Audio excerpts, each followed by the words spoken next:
Welcome to Choice Classic Radio, where we bring to you the greatest old-time radio shows. Like us on Facebook, subscribe to us on YouTube, and thank you for donating at choiceclassicradio.com.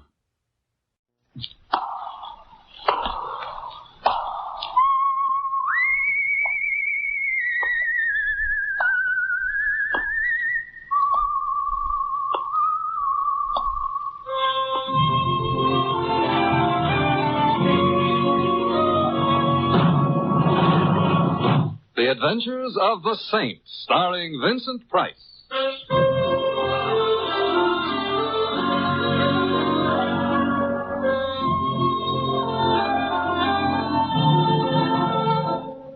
The Saint, based on characters created by Leslie Charteris and known to millions from books, magazines, and motion pictures. The Robin Hood of modern crime now comes transcribed to radio, starring Hollywood's brilliant and talented actor Vincent Price as the Saint. Come in. Hi, Mr. Temple. Oh, hello, Louie. Where are you? I'm in my room. I'll be ready in a minute. Hey, wait till you see my cat. I gave it a bat for Christmas. Well, congratulations. Yeah. Look, I don't want to rush you, but if you don't hurry, Christmas Eve is going to be already Christmas morning, and what'll all them tots think? Oh, them tots will be singularly fortunate. However, all I have to do now is get my whiskers on. There. How do I look? Mr. Templar, if I didn't know you was Mr. Templar, Yeah? I wouldn't know who you were. Louie, don't I look like Santa Claus? This may come as a surprise to you, Mr. Templar. Santa Claus is fat. Oh. You're not fat. Oh. Well, hand me that cushion from the couch, huh? Okay. Here. Yeah, thank you. Now then. How's that? Now say ho, ho, ho. What for? Santa Clauses always say ho, ho, ho. Oh, I see. Ho, ho, ho. Well, anyway, you look like Santa Claus. Hey, Mr. Templar, whose idea was this? Mrs. Winterbottom. Oh, the dame who annoys tots on Christmas Eve. Mrs. Winterbottom is a very well-known philanthropist, and every Christmas Eve she collects hundreds of small children and feeds them. Yeah. Who feeds them the rest of the year? Don't be bitter, Louie. Sorry. At least I ought to give the little tots a laugh. Yeah. And I suppose there is something to be said for Mrs. Winterbottom. Don't say it now. Don't worry. There's something to be said for Santa Claus, too. He does go around filling stockings. Yeah, I know a blonde. Shouldn't say that either, huh? No. Someone at the door. Louie, would you mind? Yeah. It's probably one of them tots. Correction. It's a tot 20 years later. Get in. I'm already in. Back up. I'm backing up. Thanks. Now reach, gents. You know, that gun in her hand looks loaded. Now that you mention Reach. For what? The chandelier. I can't. Why not? No chandelier. Oh, a wise guy, huh? If you're going to shoot me, I insist on knowing your name. Just call me Sally. Sally. And your last name? Never mind that. How would you like to get plugged in the... Breadbasket? Where? Oh, let's pass lightly over that. I wouldn't like to get plugged anywhere. And shut up. All right. Where is it? Right down the hall. Are you trying to be smart? Not especially. So it's going to be like that, huh? Like what? Now you listen to me, Fats Boylan. Huh? You shut up, too. I didn't say anything. Well, shut up anyway. I'm shutting up. What was I saying? You just finished calling me Fats Boylan. That's right. That's wrong. I'm not Fats Boylan. Ha.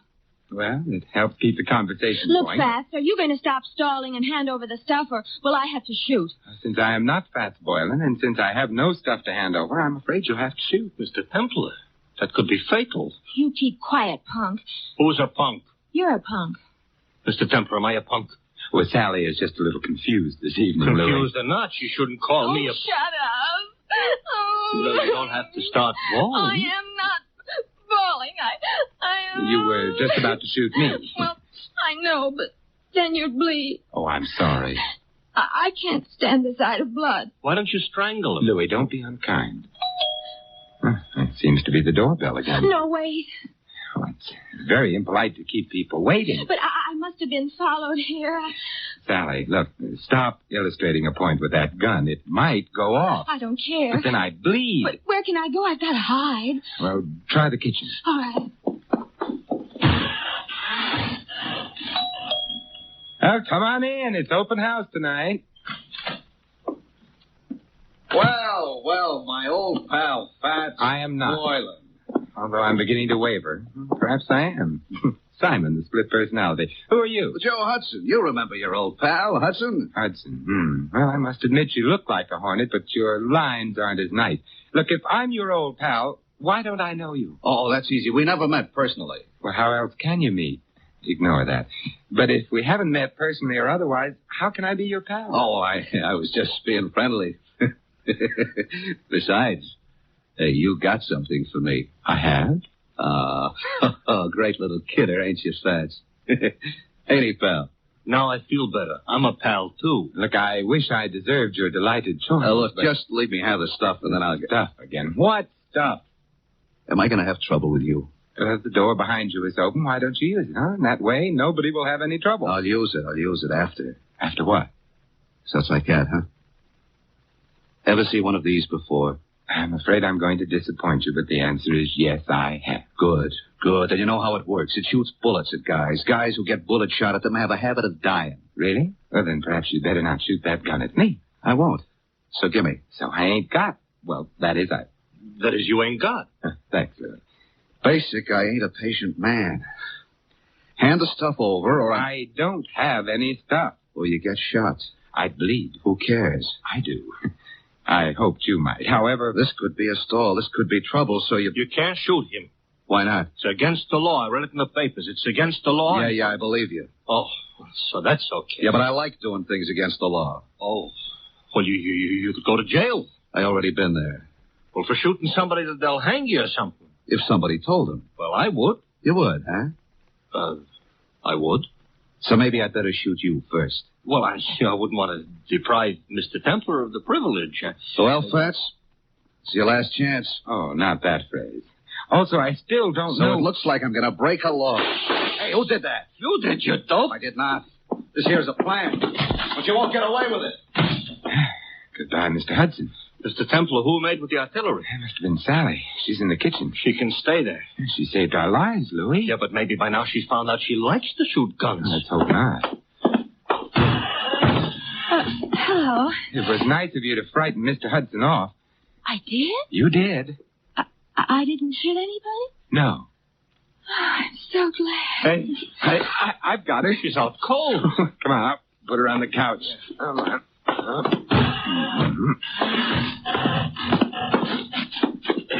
It's a little late, but somebody ought to mention she is not a bad-looking dish. You've mentioned it. Looking for smelling salts in her bag? No. Identification. Here's a driver's license. Her name is Sally Walters. Address 49 Arden Drive. Social Security card. She's a secretary. That's what I need. Take it back. She's coming, too. Better put the bag back. Yeah, but keep the gun, though. There's still some bullets in it. No. We don't want her to know we went through her bag. We're ashamed of ourselves? We're going to pay her a visit. She ain't home. But she will be after she leaves here, and then perhaps we can find out what keeps the home fires burning.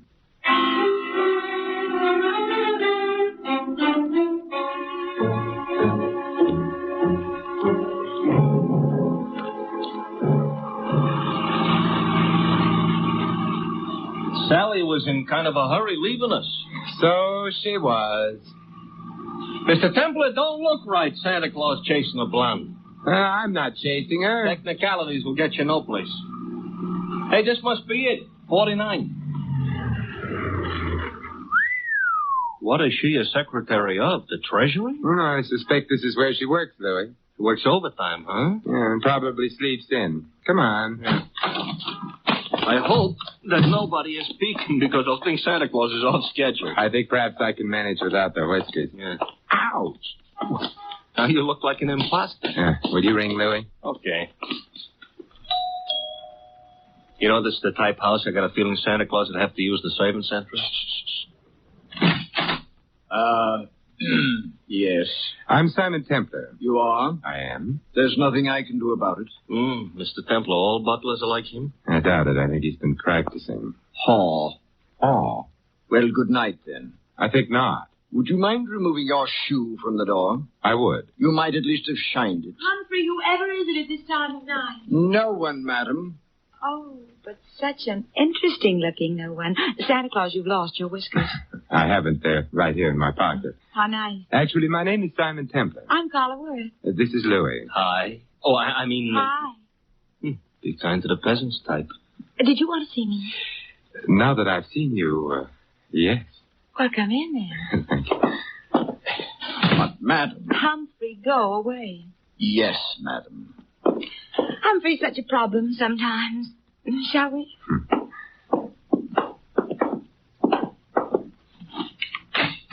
Nice? Yeah. Fire in the fireplace. Books on the bookshelves. Port in that decanter. Yes, would you like some? No, thank you. I just wanted to be sure the accessories were all correct. Someday, maybe I'll find some other wine besides port in the decanter. I dream.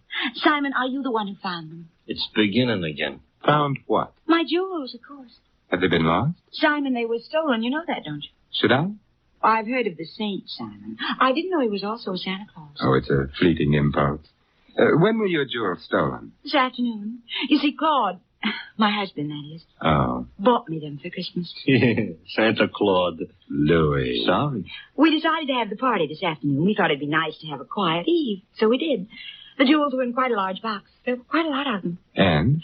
Claude had hired a Santa Claus, but before the party was over, Santa Claus had disappeared. So had the jewels. Well, there must have been some precautions. Oh, there were several detectives. But the Santa Claus said he was going out to get some air while the party was on. He never came back. But he didn't have the jewels on him. The box was locked, and it was too large for the detectives not to have noticed. I see. The name of the man hired to play Santa Claus was, of course, Fats Boiler. And who may you be? Claude, this is Simon Templar. And Louis. I know neither of them. Snoops, obviously. Get rid of them. Claude likes to behave as though he were an emperor on occasion. The box wasn't found anywhere in the house? The jewel box, no. The jewels were insured? Naturally. It's none of your affair. I shall speak severely to Humphrey. He should never have let you in. I let them in, darling. So now he's going to speak severely to her. We'll go quietly, except... Mr. Worth, what is Fats Boylan's address? I have no idea. Good night. Good night, Simon, and I'm sorry. So am I. I'll show you out. Thank you. Wow, wow, wow, wow, wow. Pronounced Carla Worth. Yeah. What do we do now, Santa Claus? We get into your nice, clean cab and... Hey, wait a minute, girl. Now we're going to find out what became of Sally. Simon, Well, good evening, Sally. I overheard. Fat's address is 17 Beale Street. 17B. Yes, I've got to get right back to the house before anybody notices. Goodbye. An awful short visit. But long enough. Now we're going to visit Mr. Boylan? I think so. I hope he ain't so handy with a gun as the rest of his characters. Maybe. He may not be. Now I'm all cheered up. But there's one thing I'm sure he isn't. What's that? Fat.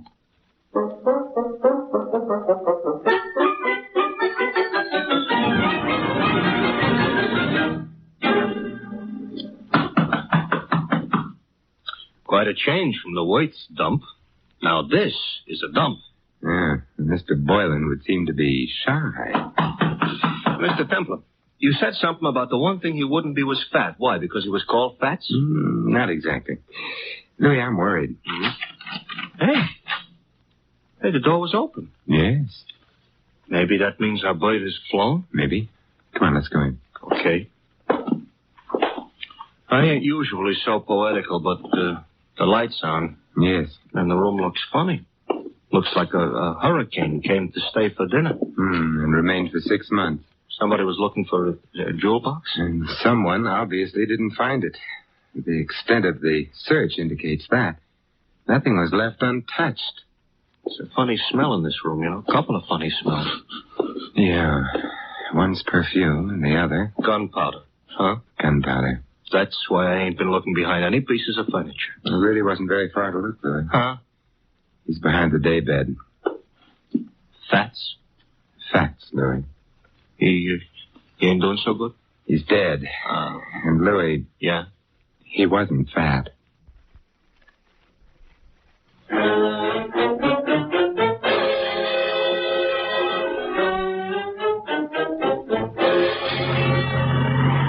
Mr. Templar? Yes, Louis? We're being followed. Since we got out of Boylan's place. That's interesting. Louis, stop the cab. It'll make it easier for whoever's following us. Exactly what I want. Even on Christmas Eve, this shouldn't happen. Now what? We get out. Don't look behind you. Start walking. Here is a nice, lonely street. Mm-hmm. Everybody else is home hanging up stockings. I wouldn't mind hanging up stockings myself. Who do you think it is? I think it's our friend Hudson. Oh, I just lost 5 pounds. You mean the guy that was chasing Sally, who was all ready to shoot us until she made the explosion? Neat reminder. Oh, you think he wants our money or our life? Possibly. What kind of an answer is that? In here. Quickly. Yeah. Mr. Templar, this here alley is full of garbage cans. Also dark. You don't have to see garbage cans to know they're around. Hudson? Yes. Good evening, Hudson. Huh? Don't turn around. I've got a gun on you. Yeah, I don't like it. Louis, take Mr. Hudson's gun away from him. Okay. Got it, Mr. Templar. Good. Aim it at him. Hey, now, wait a minute. You can't shoot me with my own gun. Why not? That ain't tactful. What other gun could I shoot you with? Your own. Hey, you mean you ain't got a... Oh, mister, you were a liar. And on Christmas Eve, too. Hudson, who hired you to follow Sally and me? It was my own idea. Louis, Mr. Hudson isn't being friendly. He ain't, huh? He ain't. Therefore... Hey, now, don't lose your heads, fellas. We've lost patience with him, Louis. We have? Shoot him, Louis. He's beginning to bore me. He's beginning to... I should shoot him? Yes. Fatal? Fatal. Okay. Except I don't know what my wife and 6 kids are going to say. You haven't got a wife and 6 kids. Now, wait a minute, please. Louis, we're being cruel, prolonging Mr. Hudson's agony. Put him out of it. Now, wait a minute. Who hired you? Mrs. Worth. Mrs. Carla Worth. You quite sure? Strike me dead. That is, don't strike me dead. Look, if she didn't, why would I say she did? You have a point there. But why should she have wanted you to follow Sally? Well, she had an idea. Her husband and Sally were kind of, decorating their own little tree together. I couldn't put it more tactful. I see. So if you got enough divorce evidence, Mrs. Worth could hold up her husband for plenty of alimony. No. No? No, Mrs. Worth is the babe with the dough. Mr. Worth is a very well-educated bum. Indeed. Huh? It's interesting. Louis, let me have the gun. Yeah, here. Hey, wait, I just told you the truth. I'm sure you did. Mr. Templar, that's gratitude? It's necessity. Oh. We need him out of the way for a little while. He's out of the way. Now, Yeah? Now we're going to find out who else knew that Fats Boylan was thin.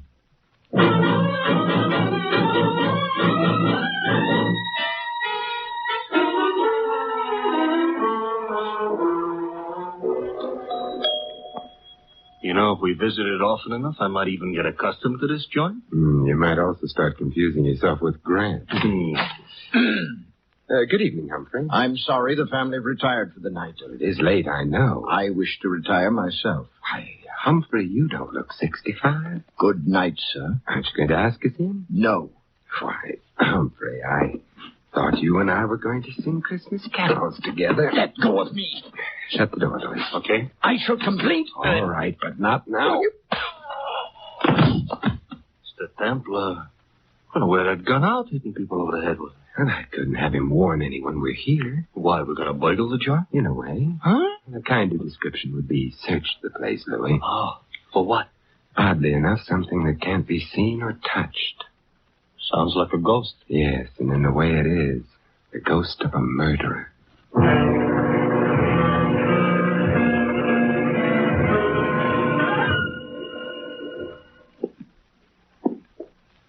It's the night before Christmas, all right, but a creature is stirring.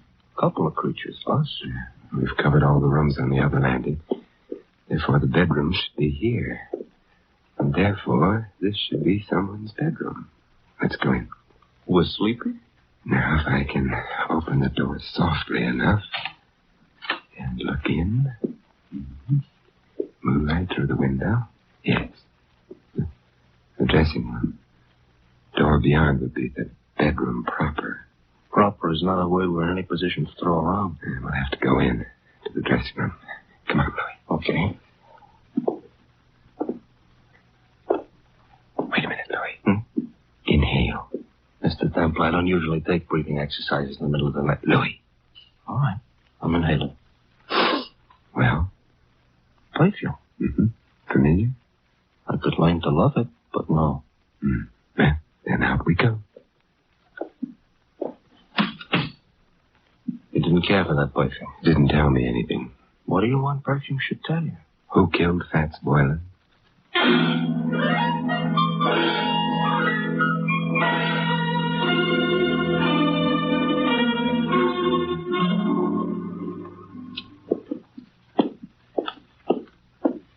Another bedroom. We go in? Naturally. For a bachelor, that ain't the word you should have used. I'm beginning to get worried about this. Supposing somebody screamed. Pull yourself together, Louis. Okay. After all, like the poet says, strong heart never won fair maiden. You mean faint heart. All right, so for dinner I'll eat dog food. Now. Another dressing room. Well? Hey, Mr. Templar. Yes. The same perfume we noticed. Uh-oh, don't be frightened. Simon, what are you doing in here? Louis and I have been testing It's perfumes. the middle of the night. You awakened me. I'm sorry. I'm even sorrier about something else. What's that? The perfume you use is very distinctive, Sally. I supposed to say thanks? No. Because the last place Louis and I noticed it was in Fats Boylan's room. Minutes after he'd been killed. Oh, Not good, Sally. you're making all this up. No, this bottle of perfume will be evidence. But I didn't kill Boylan. You must be joking about that. I don't think a jury would find it funny. You knew about Boylan stealing the jewels. You must have helped him. I didn't. But then you found yourself being trailed by Hudson, who'd been hired by Mrs. Worth. You were afraid he'd discover the connection between you and Boylan. That's why you came to my apartment. No. Yes, you hoped I'd throw Hudson off, perhaps frighten him. In the meanwhile, you could get to Boylan, get the jewels from him. That isn't true. But when you got to Boylan's place, you found him already dead. And the jewels gone. I didn't. It would be much better for you that way. What do you mean? You wouldn't be liable to a first-degree murder charge. But there were detectives here while the party was going on. Boylan couldn't have stolen the jewels. They saw him leave. He didn't have them. He did have them. He was playing Santa Claus, and he was a thin man. Santa Clauses, as Louis pointed out to me earlier tonight, are fat. Therefore, Boylan entered this house wearing padding underneath his costume. He left it with a large jewel box in place of the padding. That's how he did it, Sally. You're smart. You found Boylan. You knew his address. Therefore, you'd hired him in the first place. And therefore, also, a jury would believe you'd killed him unless you tell us who did. Well, all right. I'll tell you. There's really no need, my dear. Oh, Claude. Hey, Mr. Temple, tell him to point the gun someplace else. Mr. Worth, point that gun someplace else. I prefer this direction. You were saying, Mr. Templar, about the jewels? The jewels were insured. Therefore, you, Mr. Worth, arranged to have them stolen. Indeed. Indeed. In that way, you could retain the jewels, the insurance money as well, and not worry very much whether or not your wife divorced you. Clever. Boylan is dead. How true. You had to see to that, didn't you? Otherwise, he might have blackmailed you for the rest of your life, or for whatever money you got out of the entire crooked deal. I can see two other deaths. Yours, your friend. And Sally? You going to kill her, too? That depends, I should think, on Sally. Claude, I never knew you intended to kill anyone. No need to play the ingenue quite so strenuously, my dear. You were in on most of it. But not murder. I'm afraid Mr. Templar's pessimism is justified. I shall have to include you. But however did you get onto her, Templar? Her perfume. To be precise, this perfume. Well, you got him in the eye. Yeah, I hope this gets him someplace more effective. Mr. Temple, the trail of unconscious bodies you're leaving behind you tonight, if laid end to end, Yes, Louis. would look terrible.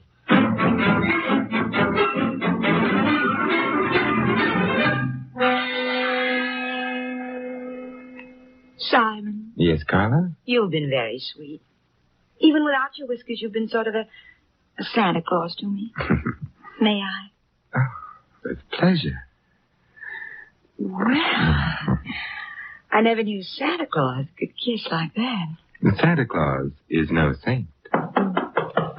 Yes? Oh. Hello, Louis. Mr. Templar, you better put on your whiskers. You forgotten all about Mrs. Winterbottom? Mrs. Oh, well, the hour is past midnight. The tots have undoubtedly tottered off to bed by now. Louis, you may tell Mrs. Winterbottom. I know. That the saint ain't no Santa Claus.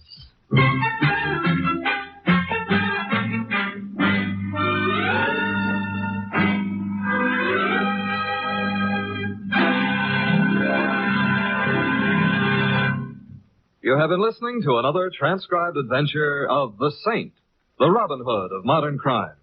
Now, here is our star, Vincent Price. Ladies and gentlemen, all of us who live in the United States are aware of the spiritual values of American life, our factories and machines and luxuries. But there is another side to American life, a side made up of spiritual values. Our country was founded upon faith in God. In the Declaration of Independence, it states that men were endowed by their Creator with certain inalienable rights. Thus, religious faith is part of the very foundation of American democracy, and one of our most precious national heritages is freedom of worship. By exercising this freedom, you and your families can enjoy the spiritual pleasures that come with church or synagogue attendance. Moreover, your religious leaders stand ready to give you their help, whether you need personal or family guidance. And if you suffer the loneliness natural to a newcomer to this country, the churches of your faith will welcome you. We all know that without spiritual values, the other advantages of American life have little meaning. Without faith, the family and the community become unstable. Without faith, the individual denies himself the peace and guidance of religion. The doors of your churches and synagogues are open to you. The freedom to worship as you please is yours. And so America's religious organizations invite you to find yourself through faith and to come to church this week. And may I wish you all a wonderful Christmas, and for the world, peace in all the years to come. This is Vincent Price inviting you to join us again next week at this same time for another exciting adventure of the Saint. Good night.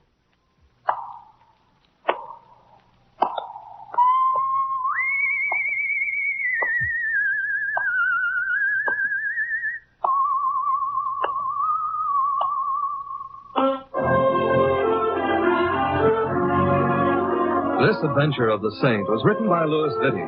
Our cast included Mary Shipp as Sally and Betty Lou Gerson as Carla. Hy Averback was Hudson, Ted Osborne, Claude. The butler, Stanley Farrar. Louis is played by Larry Dotkin. The Saint, based on characters created by Leslie Charteris, is a James L. Safier production and is directed by Helen Mack. Vincent Price is soon to be seen co-starring in RKO's production of His Kind of Woman. All you Saint fans will be glad to know that the Saint comic books are on sale at all newsstands. Your announcer, Don Stanley. 3 chimes mean good times on NBC. For your Christmas Eve listening pleasure, there's another broadcast of NBC's Sunday hour-and-a-half extravaganza, The Big Show. There's a whole Christmas stocking full of stars, including Tallulah, Jimmy Durante, Ed Wynn, Charles Boyer, Robert Merrill, and many more. Tonight also means your weekly visit with the Harris family on the Phil Harris Alice Faye Show. Be sure to hear this special Christmas program later today on NBC.